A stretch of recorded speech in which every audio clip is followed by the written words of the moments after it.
splendour is for a greater purpose. It's William Shakespeare. It is to honour the presence of Her Majesty Queen Elizabeth. We're here in Warwick Castle. Of that name. So, as loyal subjects, be upstanding and applaud as your Queen graces us with her presence. Ladies and gentlemen, Queen Elizabeth! Ah, she's riding in.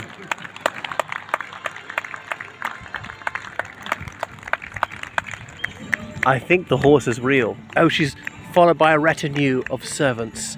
The ladies in waiting, oh, and school children, looks like. Well, she's certainly very pallid. Got those fiery locks. I hope she doesn't have the fiery temperament because, you know, I value my neck. What do you think of the dresses they're wearing? Elegant or what?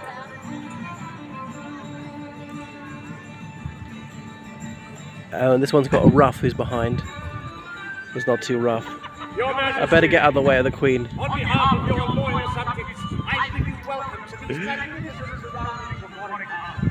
And it is my pleasure to introduce to you the performers who will amaze and delight you this day. But first, we have a very distinguished visitor in the personage of Lady Lettice Norris. Your Majesty, I am proud to introduce the Latchnecks, a fearsome garrison who would gladly lay down their life to protect your Majesty's life. Good people, we are the Latchneck garrison, and we are here not only to look absolutely fabulous, but we are also here to fight, to prove our worth. This is really not right. What are you doing?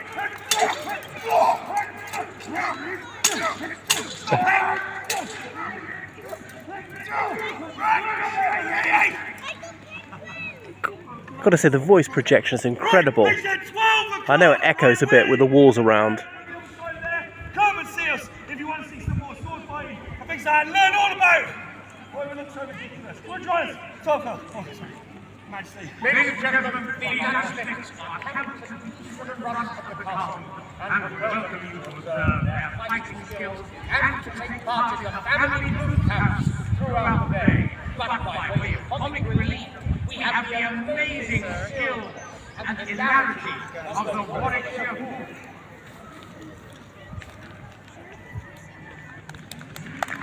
Your Majesty, I hope that a highlight of your visit will be the very first performance of a new play I am creating, entitled A Midsummer Night's Dream, a hilarious tale of confused love, conflict, and misadventure set in the enchanted world of the fairies. And my story will be brought to vivid life by the finest horse riders in the kingdom, who will display the most exciting riding skills your Majesty has ever witnessed. And as a lover of exotic wildlife, I know that you and my lords, ladies and gentlemen, will be enthralled at the magnificent array of birds and prey, two-thirds white today, in a display down by the riverside. Ladies and gentlemen, I promise that your visit to Warwick Castle will be full of interesting characters, both of noble birth and lower class. Fun, games, excitement, and laughter. And we pray that your visit to Warwick Castle will live on in your book of memory for many years to come. Thank you, Master Shakespeare, for that wonderful welcome. Myself and my royal subjects gathered here today look forward to seeing all the marvelous delights that you and your men have prepared in honour of our royal visit here to this splendid castle. I'm sure you feel by your Anyway, maybe enough of that. I was thinking, well, which is the tallest tower? I think I finally figured out which the tallest one is. And I wonder how tall it is. It's got to be this is the tallest one here.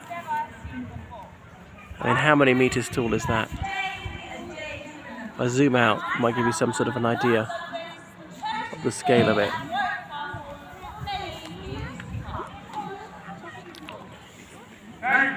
like 30 meters, something like that, which was obviously very difficult to build at that time, something that tall. I just wonder whether the perimeter was too big. Was it almost indefensible? Because how many people would it take to defend the area? Anyway, I'll go and film some of the inside, because it was a stately home later on. The Greville family was the last family to privately own it, but they got enormously into debt, which is why they sold it in 1978. But they had a huge art collection. They sold off 2/3 of it before they sold the whole castle to the Two Sword Company in 1978. So go into the Great Hall, as in a dining room, as I said before, and it's got the most exceptional art collection, including busts of Roman emperors, which actually are original from the ancient Roman world. I thought there were 18th century reproductions, but I've been assured no, they're not.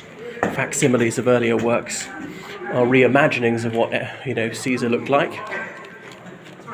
And they see all these halberds and pikes, swords, or the horns of various stags. Is that an imperial one? Claymores, as in big sword in Irish. Look at the horn, the shield, and the rest of it. I wonder whether they hunted any of these around here. Look at the suit of armour of this knight on horseback. They would all have been distinguished equestrians and equestriennes. And then the helmets with just little slits for the eyes. Remember in the Tower of London even seeing one for Henry VIII with a bit where he could take out his, how to put it, kingmaker if he wanted to take a slash. And look at this crest, that white swan atop the hat. And look, it's got the bloke's face in it, a rather porcine face. And I was terribly excited by seeing all these weapons when I was little coming to castles. You can see the huge windows is obviously a later innovation, because by the time there were a sort of powerful cannon in the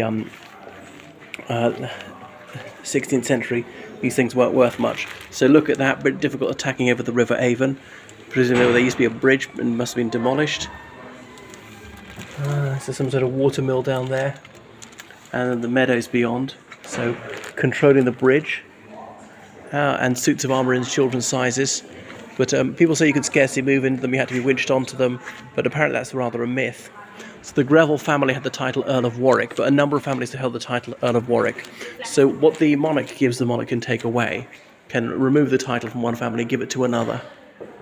And there are all sorts of fabulous oil paintings in other rooms. Oh, and this royal ceramics, is that what you call when they make plates? Or chinoiserie. And various, I'm guessing, 16th century figures. Or maybe a 17th century one, judging by the clothes, looked like English Civil War era. And the chandeliers. This place is almost as magnificent as where I live. Look at that, the handiwork, attention to detail. You don't get that anymore. How do they make this sort of thing? What a dinner service they got here in the cedar dining room. And the wooden oak panels, they really make it. Imagine what it's all candles, difficult to be properly lit. No wonder they went blind. But an ophthalmologist was telling me the other day that they had the idea of glasses even in ancient Greece, or even doing cataract operations. Oh, the Beauchamp Earls of Warwick. And and telling you who the king was at the time. My word. Won't trace the whole family history. So it is expensive, but then it is a rather large castle. And look at that for a ceiling. Astonishing. They put so much effort into all these things.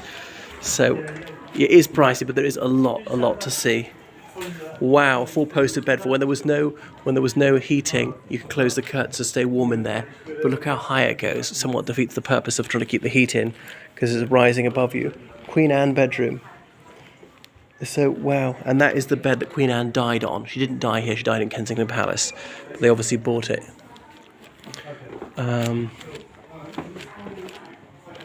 The Blue Boudoir. Now, who is this chap in the middle?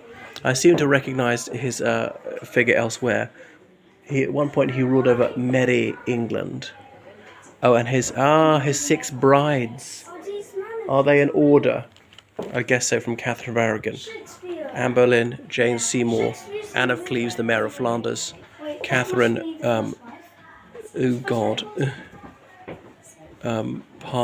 Catherine Howard, then Catherine Parr. That's it. It should be annulled, beheaded,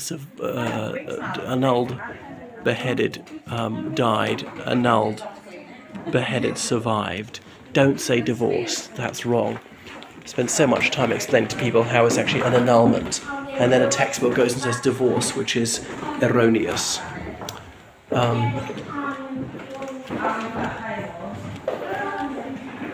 Okay, and various breastplates. Look at the horny horns. That's almost enough. I was a bit surprised to mention SEX up there. Oh, look at that. An artist's impression, quite realistic from another angle. So you see what I mean about the controlling the town and the bridge. So perhaps this was servants' quarters. A porridge pot. That is a lot of porridge. Speaking of which, I'm getting hungry now. Okay, and do we come out again? Oh, well, there's an upper floor we can see. A grand tour of Warwick Castle. Ooh. Oh, well, we're back towards the main hall and stairs up. But anyway, I won't film the whole thing. I think that'd be enough. You're going to have to come here yourself. Well, what a splendid tour it is. The Earl of Warwick, mustachioed in his scarlet tunic, complete with medals and epaulettes.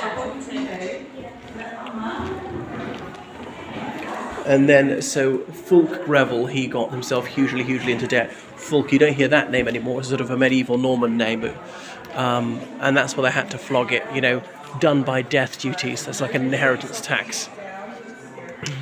Okay, so everybody's coming in here now, back into the